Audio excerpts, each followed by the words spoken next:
ओम शांति। आज 12 अक्टूबर 2022 की साकार मुरली।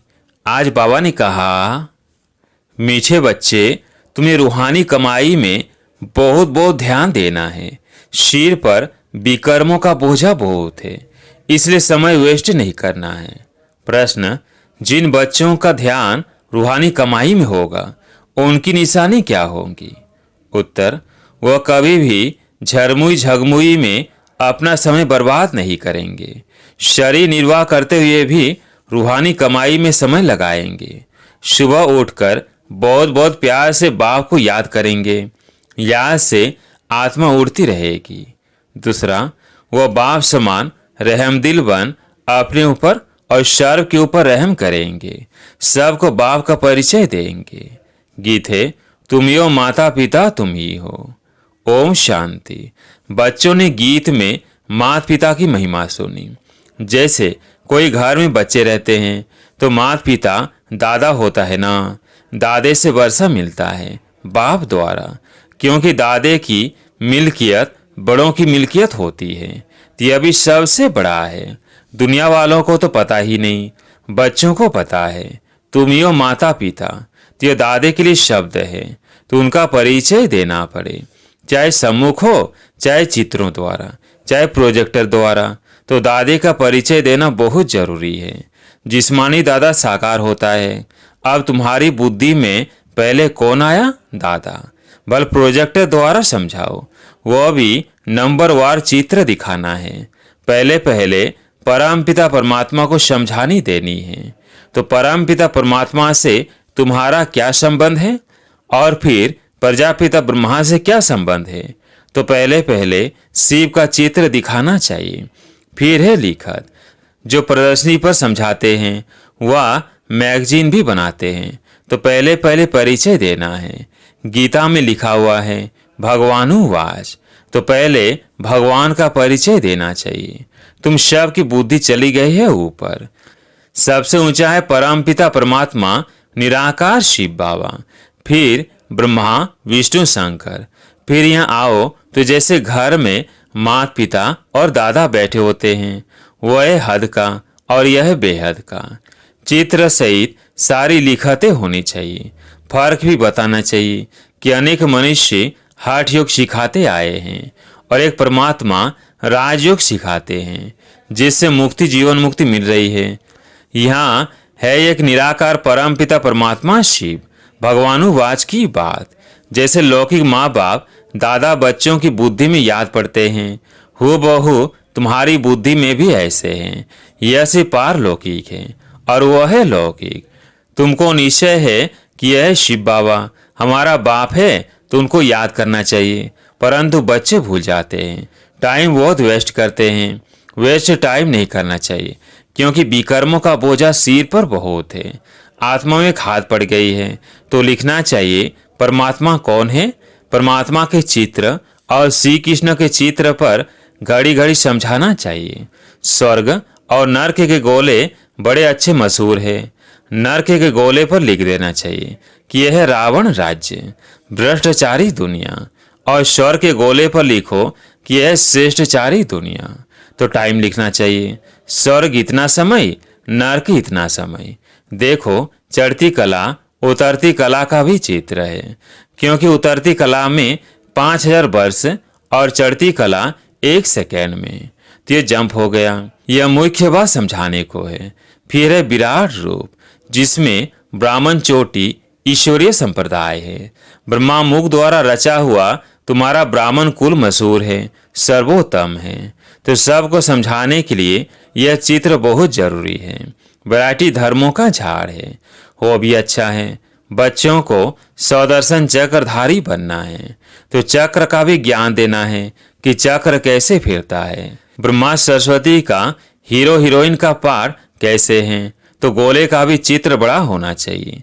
बौद्ध में बहुत 1-1.5 घंटा प्रोजेक्टर दिखाना चाहिए, क्योंकि मनुष्य इन बातों में थक जाते हैं। स्टोरी तो कोई नहीं, यह तो ज्ञान की बात है। पहले जब लिखे तब अंदर में आ सके। तो दिखाने के लिए टिकट रखना चाहिए। पैसे वाली टिकट नहीं, परंतु एंट्री पास हो। बड़े बड़े आदमियों को तो निमंत्रण दे बुलाना चाहिए, क्योंकि बड़ों बड़ों से ओपिनियन लिखाना है। झूठ के झूठ में कैसे लिखाएंगे और कैसे दिखाएंगे, क्योंकि समझाना भी है। इसलिए पहले पहले बड़े आदमियों को बुलाकर लिखाना है, फिर जनरल कर देना चाहिए। प्रदर्शनी में भी ऐसे तो प्रोजेक्टर में भी ऐसे, मैगजीन में भी इन अच्छे अच्छे चित्रों को बनाकर साथ साथ समझानी लिखो, फिर किसको प्रेजेंट देना चाहिए। हठ योग और राजयोग का कॉन्ट्रास्ट भी अच्छी तरह लिखना चाहिए। हठ योग भी एक प्रकार की हिंसा है, क्योंकि शरीर को कष्ट देते हैं, तकलीफ देते हैं। तुम्हारा यह अहिंसक योग जो अति सहज है। चलते फिरते बाप को याद करते रहो। हिंसक और अहिंसक को भी सिद्ध करना है। कई तो शरीर की तंदुरुस्ती के लिए क्रिया करते हैं, वो कोई फिर परमात्मा से नहीं मिलते। हठ योग को भी योग कह देते हैं। योग आश्रम है ना, यह है फिर सहज राज योग, ईश्वर का सिखाया हुआ योग। तो यह बहुत अच्छी तरह से समझाना चाहिए। जिनका बुद्धि योग सारा दिन झरमुई झगमुई में होगा, वो क्या समझा सकेंगे। जिनकी बुद्धि में होगा कि सर्विस करनी है, वो करेंगे। 8 घंटा धंधा किया, फिर यह कमाई करनी चाहिए। वह है जिस्मानी कमाई और यह है रूहानी कमाई। तो इस कमाई में बहुत ध्यान देना चाहिए। योग में बहुत प्रैक्टिस करनी चाहिए। सुबह उठ बाप को बड़े प्यार से याद करना चाहिए। जिनको बाप 1-2 नंबर रखते, वह भी याद नहीं करते हैं। भाषण तो बहुत अच्छा कर लेते हैं, परंतु याद में नहीं रहते। आत्मा तो यहाँ से ही उड़ेगी, ज्ञान से थोड़ी उड़ेगी। ध्यान में भी यहाँ से ही जाते हैं। ज्ञान की तो इसमें कोई बात ही नहीं। ध्यान तो एक पाई पैसे की बात हो जाती है। कईयों को तो फट से श्री कृष्ण का साक्षात्कार हो जाता है। कई बच्चियां लिखती है कि बाबा हमने आपको पहचाना है। वह ध्यान में ब्रह्मा को भी देखती है और प्रेरणा भी मिलती है। तो फिर उनको निश्चय हो जाता है। जिसने बाबा को कभी देखा भी नहीं है, वो भी लिखती है, हम बाबा को बहुत याद करते हैं, हम आपसे बरसा लेकर ही छोड़ेंगे। आप तो जानते हैं हम याद करते हैं। जब कहती है आप, तो शिव बाबा ही याद आता है। तो बांधेली बच्चियां बहुत याद करती है, उतना सामने वाले भी याद नहीं करते। एक बात है याद की। फिर गांधी जी कहते थे कि राम राज्य हो, अभी तो रावण राज्य है। इस पर तुम समझा सकते हो। चढ़ती कला तो परमात्मा ही करा सकते हैं, बाकी तो सब 1-2 को गिराते ही रहते हैं। देवताएं भी गिरते जाते हैं। बल सुख में ही है, परंतु कला तो कम होती जाती है ना। जूं की तरह गिरते जाते हैं, क्योंकि ड्रामा भी जूं के मिसल चलता ही रहता है। तो चढ़ती कला एक ही द्वारा होती है। समझाने के लिए प्रोजेक्टर बहुत अच्छा है, सेंटर भी बहुत बढ़ते जाएंगे। बाबा कहते हैं कि हर एक भाषा में स्लाइड्स बनाते जाओ, परंतु काम करने वाला ऐसा कोई है नहीं। बाबा युक्ति तो बता देते हैं, परंतु काम करने वाला चाहिए, तो सर्विस बहुत बढ़ सकती है। बच्चों को अपने भाई बहनों पर बहुत रहम करना चाहिए। बाबा रहम दिल है ना। मेरा आना भी भारत में ही होता है, और जगह आना मेरा नहीं होता। शिव जयंती भी भारत में मनाई जाती है, परंतु जानते नहीं हैं। समझो क्राइस्ट की जयंती मनाते हैं तो उनके कर्तव्य को जानते हैं, परंतु शिव का कर्तव्य नहीं जानते। वही पतित पावन है। भारत बड़े से बड़ा तीर्थ है। गीता में श्री कृष्ण का नाम डालने से इतने बड़े तीर्थ भारत की महिमा गुम हो गई है। देखो मोहम्मद गजनबी ने मंदिर लूटा था। अगर उनको यह मालूम होता कि हमारे बाबा का मंदिर है, तो लूटते थोड़े ही।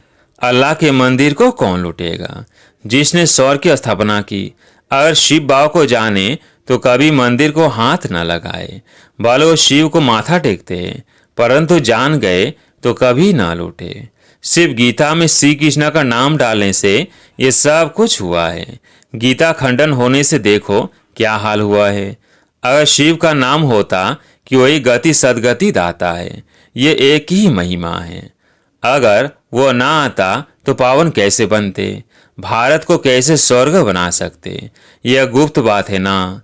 जानते हैं हम दुर्गति में थे, अब यहाँ बैठे हैं, परंतु जा रहे हैं। बच्चों को बहुत खुशी होनी चाहिए, कि हम अपने लिए राजा स्थापन कर रहे हैं, तो औरों को भी रास्ता दिखाकर प्रजा बनानी चाहिए। बड़ी मेहनत करनी चाहिए। है तो बहुत सहज, सिर्फ बाप और वर्षे को याद करो, स्वर को याद करो, यह तो नरक है। हम सो का अर्थ भी बाबा ने समझाया है। हम सो देवता, हम सो क्षत्रिय, और कोई तो इन सब बातों को समझते नहीं। तो विराट रूप में यह समझाना है कि हम सो देवता बनते हैं। अभी हम स्वर्ग में गए कि गए। बौद्ध लोग पूछते हैं कितनी देरी है। बाबा कहते हैं तुम अब तैयार कहाँ हुए हो जो स्वर्ग में जा सको। ड्रामा तो बना हुआ है। जितनी जितनी स्थापना होती जा रही है तो विनाश ज्वाला भी धीरे धीरे बढ़ती जा रही है। धर्मों में झगड़ा शुरू होता जा रहा है। पहले पार्टीशन थोड़ी था। तुम जानते हो पहले एक देवता धर्म था। गीत है ना, आप मिले। तुम स्वर का राज्य योग बल से ले रहे हैं। बाहुबल से कोई ले नहीं सकता। उनके पास बाहुबल है। रशिया अमेरिका आपस में मिल जाए तो सारा राज्य ले सकते हैं, परंतु ऐसा होता नहीं है। जब देवताओं का राज्य है तो वहाँ कृष्ण बोधि नहीं होते। अब देवता धर्म की स्थापना हो रही है। भारत अविनाशी खंड है। बाप भी यहाँ आए हैं ना। ड्रामा में ऐसे ही है कि योग बल से राजा ही मिलती है। भारत का प्राचीन योग मशहूर है, परंतु योग सिखाया किसने और कैसे वो नहीं जानते। श्री कृष्ण ने तो योग नहीं सिखाया, परमपिता परमात्मा ही योग सिखला रहे हैं। यह कितनी अटपटी बात है जो बुद्धि से खिसक जाती है। कई तो जानते भी छोड़ देते हैं। तब बाप कहते हैं समझदार देखना हो तो यहाँ देखो। समझदार वर्षा लेते हैं, बेसमझ छोड़ देते हैं। स्वर का वर्षा गंवा देते हैं। महान मूर्ख मान सुजान देखना हो तो यहाँ देखो। स्वर्ग में वो भी जाएंगे परंतु प्रजा में जाएंगे।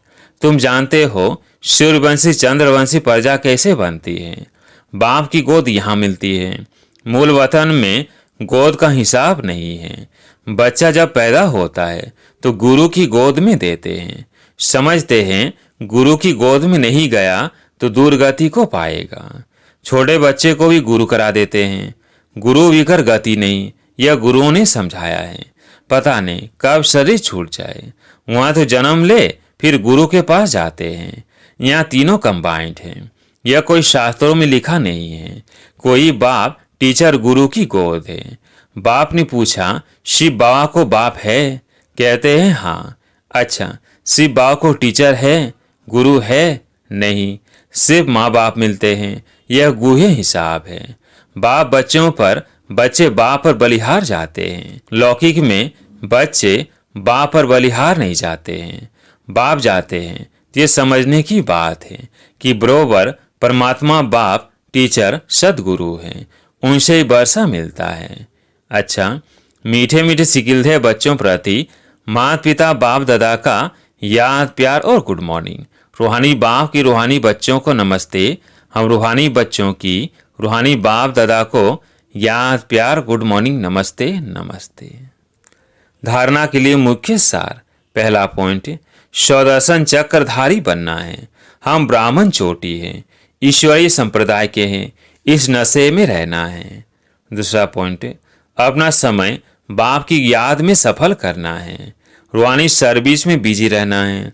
बाप पर पूरा पूरा बलिहार जाना है। आज प्यारे मीठे बाबा का वरदान, एक रस स्थिति के आसन पर मन बुद्धि को बिठाने वाले सच्चे तपस्वी भव। एक रस स्थिति के आसन पर मन बुद्धि को बिठाने वाले सच्चे तपस्वी भव। तपस्वी सदा आसनधारी होते हैं। वे कोई न कोई आसन पर बैठकर तपस्या करते हैं। आप तपस्वी बच्चों का आसन है एक रस स्थिति, फरिश्ता स्थिति। इन्हीं श्रेष्ठ स्थितियों के आसन पर स्थित होकर तपस्या करो। जैसे स्थूल आसन पर शरीर बैठता है, ऐसे श्रेष्ठ स्थिति के आसन पर मन बुद्धि को बिठा दो और जितना समय चाहो, जब चाहो आसन पर बैठ जाओ। इस समय श्रेष्ठ स्थिति के आसन पर बैठने वालों को भविष्य में राज्य का सिंहासन प्राप्त होता है। स्लोगन, दूसरे के विचारों को अपने विचारों से मिलाकर सर्व को सम्मान देना ही माननीय बनने का साधन है। दूसरे के विचारों को अपने विचारों से मिलाकर सर्व को सम्मान देना ही माननीय बनने का साधन है। अच्छा, ओम शांति।